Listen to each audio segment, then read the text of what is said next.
Welcome to the Entrepreneur Gene. I'm your host, Laurie Barkman. Each week, we'll hear from founders and CEOs to explore key decisions they've made for growth, value creation, and challenges along the way. This show is sponsored by the Business Transition Sherpa, offering entrepreneur advisory services from transition to transaction.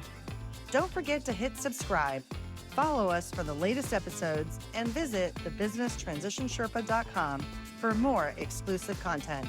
Let's dive in. Welcome back to another episode of The Entrepreneur Gene. Today's guest is so unique, so amazing, and so uplifting. I know that you're going to love this episode. I love talking to him in our pre-call. One of the things that really spotlighted it for me was that he and I share a favorite quote, and I'll let that come out in the conversation. He also teaches to do what you love. He's a coach, he's a trusted advisor to so many executives and to boards. He's a TEDx speaker, which makes him extra special. And he's the chairman of the board for a phenomenal organization for Friends of Children. And he does important work with that organization. And he finds time to be the owner of a restaurant and martini bar, which is also amazing. And he's the incredible author of a book that everyone should have on their desk, which is Be the Sun, Not the Salt. Please welcome President and CEO of Sunny Owl Productions and CEO of Be the Sun, which is part of Holman Enterprises. Wow, what an introduction. Welcome, Dr. Harry Cohen. Laurie, can I just sit here and listen to you introduce me? When you listen to someone talk about you in that way, I'm nodding and going, wow, this guy sounds amazing. I mean, seriously, if you didn't know this guy, he sounds pretty amazing. Now, I don't think of myself as that amazing, even though you articulated all these, accomplishments and roles and functions and things that I've done and do. It's really, humbling and good. And thank you for that intro. Hopefully, your listeners go, oh, I want to listen to this guy. I do believe that my message is simple enough, easy enough, and good enough for people to go, that was good. So let's get into it. And thank you for having me on this thing. Oh my gosh, I'm so excited to have you here. Yeah, so let's get into it. The question is the entrepreneur gene. Is there an entrepreneur gene? And what does it mean to you? I certainly can't test the genetic material. And so I believe in empirical truths. So anything that can be tested should be, and that's my work. However, it never stopped me from opining on the underlying question, which is what is it about entrepreneurs that separates them from other people? Are they different? Do they have something genetically that predisposes them to this entrepreneurial pursuit? And I think the answer is yes. And here's what I would say, what that separates an entrepreneur from somebody who isn't. You have to have an enormous capacity for tolerating risk and ambiguity and difficulty and things that aren't laid out and clean and clear. You got to have the confidence in yourself to say, I believe in my mission and my purpose, and no matter what is in front of me, I will overcome those obstacles. That's a mindset and belief. And a lot of people are like, no, I don't really want that. I like a paycheck. I like stability. I like certainty. I like a track that I can see exactly how it's going to unfold. And an entrepreneur doesn't have that view of the world. My understanding of my own entrepreneurial pursuits, as well as all the entrepreneurs that I've met and coached and have worked with and continue to work with, they have this quality, which is I believe in myself, I believe in my product or my idea, and I believe that no obstacles are going to stop me. I love that. There is a steadfastness, I think, to entrepreneurs that I've come across. I feel that way about myself.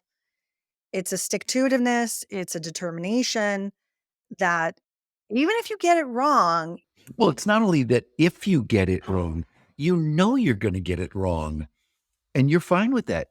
I mean, just on the restaurant side, we're about to open a whole new site. We're going to double in size and spend a bag of money, and will it work? Well, eventually. What I mean by that is we'll figure it out. I know that we'll encounter all kinds of obstacles. We already have in the build up. But that's part and parcel of the entrepreneurial world, which is obstacles that you know and you don't know, you're going to deal with in a proactive, persevering way. You have an interesting perspective as someone who has coached a lot of executives in large companies. And you've also worked with people who are in smaller entities. Maybe they're the founder or in a family business, multi generational, where they have gotten the baton and now they're running with it. So I ask you this question coming from that place, related to the original entrepreneurial gene question, which is, hey, do we think that there's a difference in corporate entrepreneurship? Can entrepreneurship exist within a large company? It's a great question. And the answer is yes and no. And I'll tell you what I mean by yes and no. Yes, if the culture of the mothership, the large entity supports entrepreneurial pursuits, whether formally or informally. That's the big distinction. Some corporate cultures, they don't. They say we want you to be innovative and entrepreneurial and take risks and try stuff and fail and learn fast. And what I have seen is, yeah, they don't mean that. They say that, but failure is not tolerated. Mistakes are not welcomed as learning opportunities. They are punished, and you don't do that again unless you can prove that it's going to work. You don't even present it to the board, to the executive committee. You just say, no, no, no, no, no. We can't guarantee the return. And I mean, I'm just saying that having watched them, there's some that you can that have an entrepreneurial culture within a large corporate setting, and it really is true. And you are allowed to fail and lose money and make mistakes and completely blow it over many, many years.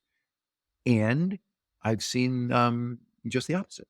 So I think it can. It really depends on the culture of the company. It really does. Yeah, you nailed it. I think it's the culture. Any distinctions in cultivating an entrepreneurial culture from a family owned business versus another type of business? Again, and not really. It's the family-owned business still has a professional management team of some sort, and they have to answer to some kind of shareholder responsibility, whether it's internal or some external. And the answer is, if we're going to spend money, we certainly want a return. However, maybe our patience is a little bit different, but it really comes down to, do they allow for time to see whether this idea works, within an organization you have corporate VC stuff and you have less of, official entrepreneurial pursuits. The company that purchased me as an entrepreneurial fostering culture, they're going to take time to see if we can monetize and make profitable this purchase of do good for others as a way of living. And so they're a living, breathing example of, you know, the companies that they purchase and see if they can grow, they give it time. So it really depends on the leadership of the company to say, we're going to give it the appropriate amount of resources and time to see how it grows. That's a good lead into my next question for you, which is about challenges. You work with a lot of entrepreneurs. You are an entrepreneur, so you can please answer this question however you would like. And the question is, what is the biggest challenge that entrepreneurs are facing right now? Well, there are many. So if I had to choose the biggest, um, it's not listening to the naysayers, not listening to any of the forces that say you can't, all of the forces that say you can't, that it's going to be hard, it's going to be difficult, the millions of reasons why you can't and shouldn't pursue um, your plan, your dream. You got to pivot constantly, but the greatest obstacle is ignoring the forces and the voices that say you shouldn't. It's the salt, right? Then the title of your That's book, Be right. the That's Sun, right. Not the Salt. And what I enjoyed about your book is it's a simple concept. How do we draw people towards you or draw them towards a cause? You use the word heliotropic, which is this wonderful biology term, right? But it's so simple when you say it in the sense of don't be somebody that Don't be the salt, right? Don't be that shriveler of energy and just you walk in the room and it just won't, right? And I get excited about rediscovering and re-articulating this simple concept that you just did.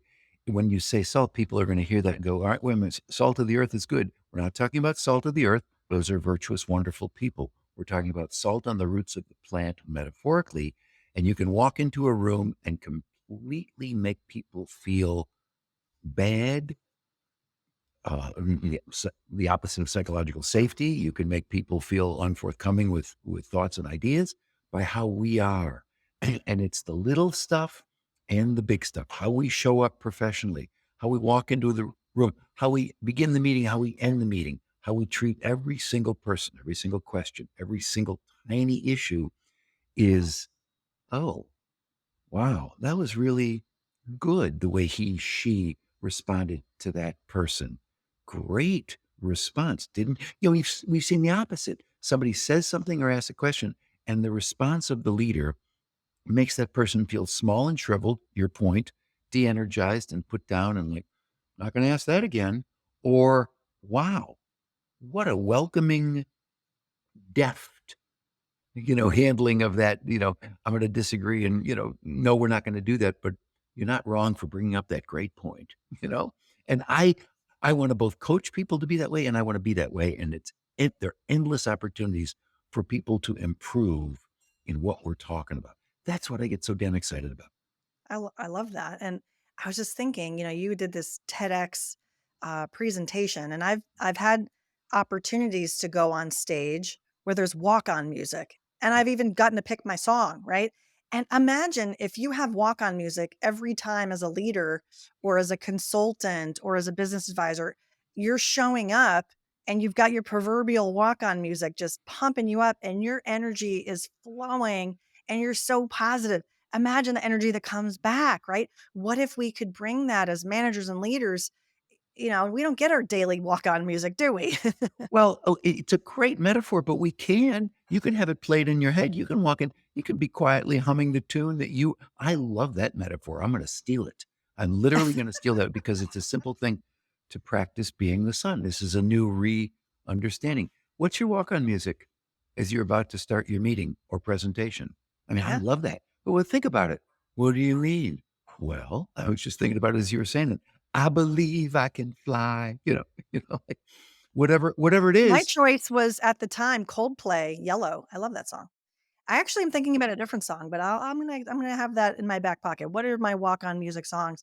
I remember the occasion I was at a big company. I was this was I call it the presentation of my life. I won't name the executive, but he pretty much was the founder and he's a name everybody knows. And myself and the other executives were doing a presentation to him and the other executives in the company. And man, was there a batting order. And I was sweating it out because I was last. I was last of like 10 presentations.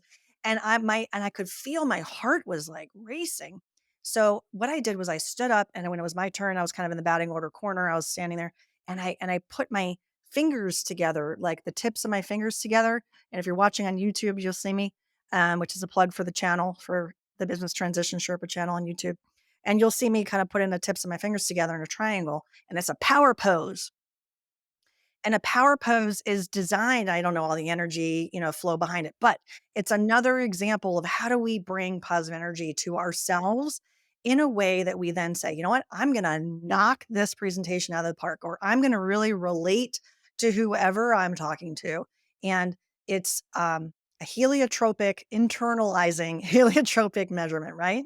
It's 100%. And in fact, I think I saw a clip and I chose not to post it. It was Simone Biles about to do her, this was in the most recent Olympics, about to do her vault, I think. And you could see her lips moving. You got this. And it was the positive self talk. You could see her do it. And that kind of talk yourself into, I'm going to nail this, I'm going to stick the landing thing. Even the greatest of all time, Simone Biles, uses positive self talk, is sun on her own leaves, as a very deliberate practice to have a ritual to keep her in the best possible mindset so she doesn't get the twisties and not stick the landing. And why is that not true for us? I got this. I'm going to have a great podcast with Laurie. I love that. And I think that all of the things we just talked about in summary, we've given some ideas, little pieces of advice from experience that other CEOs and entrepreneurs can use if they're feeling that they can relate to this challenge that we've expressed. And I feel like now is the right time to share this quote that you and I have and love this quote and have in common. Do you remember which one I had shared with you off air? Is it Maya Angelou?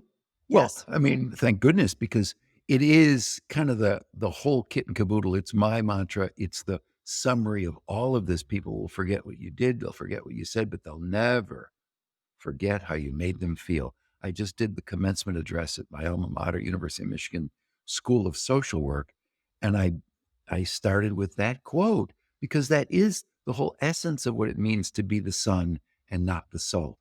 It's actually part of a longer quote, Laurie, where the longer quote goes into some more beautiful expressions. While I might be in pain, I don't need to be a pain. And it's just wisdom personified. So I love that you get it and that we get it. Yeah, I think for me, it was like a self-realization looking in the mirror going, "Wait a minute, I used to show up as an executive being I wanted to be the smartest person in the room. I didn't wanna make people feel smaller, but I probably did, and I didn't mean to, and that's not what I wanted to do."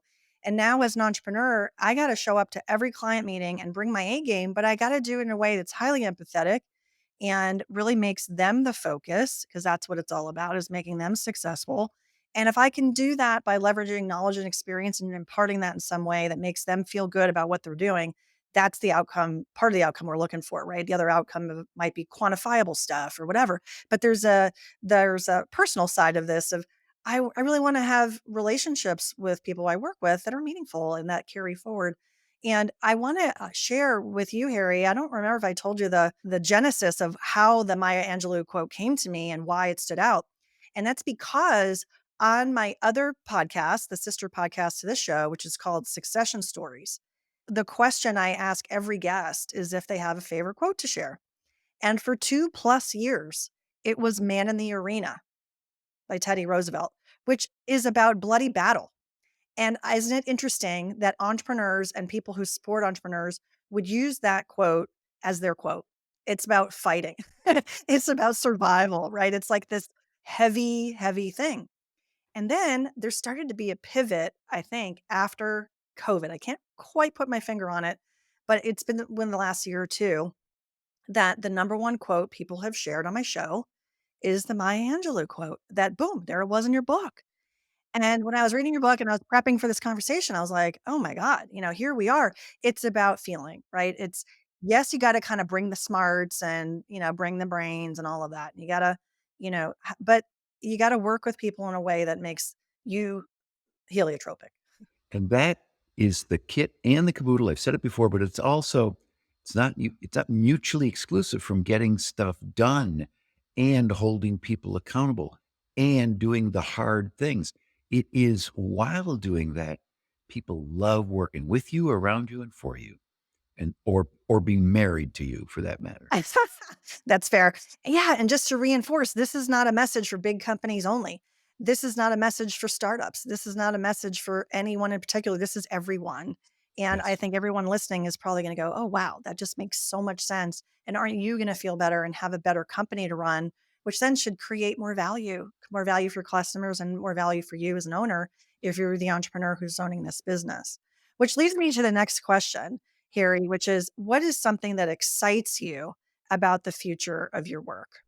That it will reach more people. What excites me about this work and the future of my work, and it continues to excite me and make me want to get up and do this more, is that never has anyone ever said, "Yeah, we don't really need that."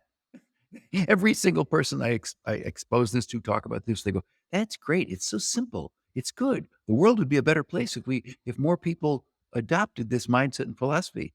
That is like that's why I do it. It's nobody's saying, "Yeah, we're kind of done with that. You got anything else?" No, I'm doing TV interviews almost every week to in different cities, in studio and on Zoom, and it's kind of cool to see people want this. Where can I get the book? You can buy it on Amazon or go to bethesunnotthesalt.com. And I give away tons of free videos and and little 90-second clips to help me remind us. I'll be adding the "What's your walk on" music because I keep getting exciting about new ways to find the opportunities for people to go, you know what? That's easy. I could do that. I could do that. I mean, this is where, like litter. Do you remember when litter was a problem? And then it's still a problem in some areas and communities, but it's now the cultural zeitgeist that, yeah, people don't litter. Don't do that. And so if it took 10 years for people to accept sliced bread, if it takes a while for people to accept this, so be it. That's what I get excited about. I'm undaunted by that. Well, how come everyone doesn't already know this? Well, they kind of already do. So Yeah, you're just bringing it out in a consistent way and an easy way that to make it possible to grasp. So let me switch gears a little bit, Harry. We've spent a lot of awesome time learning from you, which I appreciate. And now I want to learn a little bit more about you. So yeah, share the Harry origin story. What took you on your path towards being heliotropic? so I'm going to try and do this as concisely as possible. And someone tells you, what's your story? What's your origin story? Oh my God, get ready to be bored. Well, I will not be boring. I'll try and be really brief in my story. So I grew up in a middle class family with the only boy, youngest. Um, didn't go into my father's business. He owned a pop shop, Royal Crown Cola in Buffalo, New York. I went to Cornell, where both of us went, and I wanted to be a doctor. I took all pre-med courses. I want to help people. Organic chemistry weeded me out, so I became a psych major, and I wanted to help people in a different way. So my helping gene, I wanted to help people, was early in my experience. Came to Michigan, got a social work degree, and then a PhD, and then entered the world of helping people, family therapy, doing that, and then slowly migrated into the corporate world and saw corporations as large families with executive teams as the mother father executive subsystem of the organization. So worked a lot in the corporate setting. And then because I was doing so much work in the corporate world, Ford Motor Company was a big client.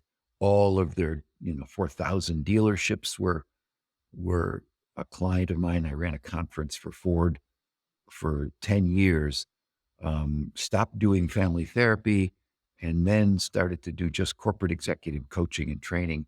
In the meantime, discovered this thing. Why does therapy work and why does coaching work and why does anything work? And it turns out there's this thing called being a positive energizer, which is the heliotropic effect. The business school professor at University of Michigan had been studying this. So here I stumbled upon the science behind why people are effective, why leaders are effective, why parents are effective, why anybody is effective. Oh, it's like if you discovered the jet stream, weather makes more sense. It's the unseen force that animates why people are effective. So once I discovered that, and then I did the TED talk, took me a long time to then write the book to say everything I wanted to say. In the meantime, opened this restaurant as a lark to see if I could practice all that I preach. And lo and behold, I have been able to. So I believe in both preaching and practicing, which is I want to be a good husband, just celebrated my 44th wedding anniversary. I want to be a good father. My kids are 32 and gainfully employed and good human beings. I want to run this little business very successfully, which I do. I want to practice giving back to a community. So I brought the nonprofit chapter to Detroit with a national chapter. And I, again, stumbled on the empirical nature of mentoring to help disadvantaged kids. So I want my life to mean something. And what does that mean? If you discover a wheel, you should tell another village. If you discover something like don't poop upstream, or don't drink downstream from where another village poops, you should tell somebody. I feel like I discovered something. I owe it to the world to tell them. And I've accomplished enough to say he knows what he's talking about. He's not just a bullshitter. He's actually done something. So, running a business, selling a business, and then helping people and doing good. That's my life's work. So I'm going to keep doing this right up until I die.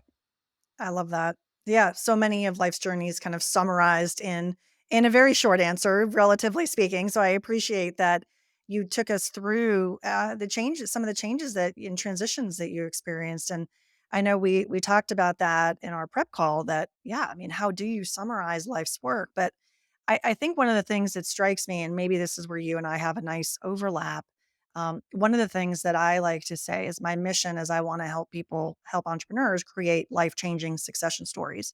And I feel some of that is a present day. And then there's an eye towards the future of, well, how do we envision the legacy that we're going to leave behind? And what you articulated, Harry, was so thoughtful that, some real important things that you're leaving behind with so many different communities. So thank you for sharing that. I want to ask you a question now. If you can go back in time and give yourself entrepreneurial advice, what would it be? Oh man. Um, I think it's this work. Harry, no matter what, please stay focused on being the good person. Don't lose sight in the search for the holy dollar, in getting stuff done. Please remember what's most important, please. And that's everything that we've been talking about. Be this wonderful human being while you're accomplishing all that you're accomplishing. Let people feel what a great human being you are while you're doing everything that you're doing. Your initial opener to that answer made me wonder if you think you would have been defensive at that time. God, there's so many people, and myself included, that it's hard to hear advice. I remember being, my kids are 32, and I'm very mindful of how to give quote unquote counsel or advice in a way that they can receive. And so I remember being 20 and thinking I knew so much. In my 20s, it was obnoxious how much I thought I knew. 30s too. Only got when I in my 40s did I really start to appreciate the arrogance.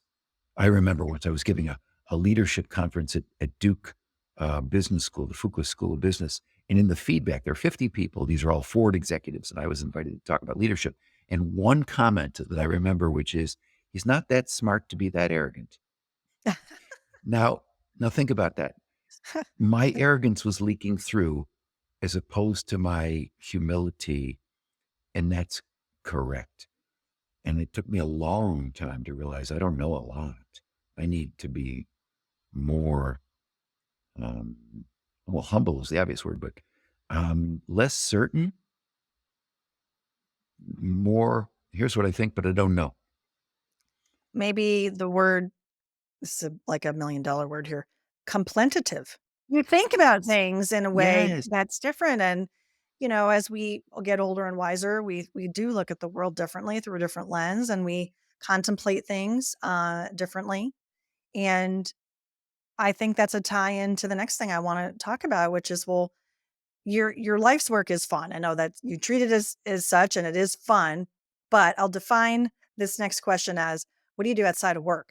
So I don't want you to talk about the technical aspect of work, but what do you do for fun? What are you passionate about when you're not um, being the sun, not the salt? So I take that very seriously. I believe in absolute um, fulfillment in life. And for me, fulfillment are the things that are nutritious for me and I find delicious.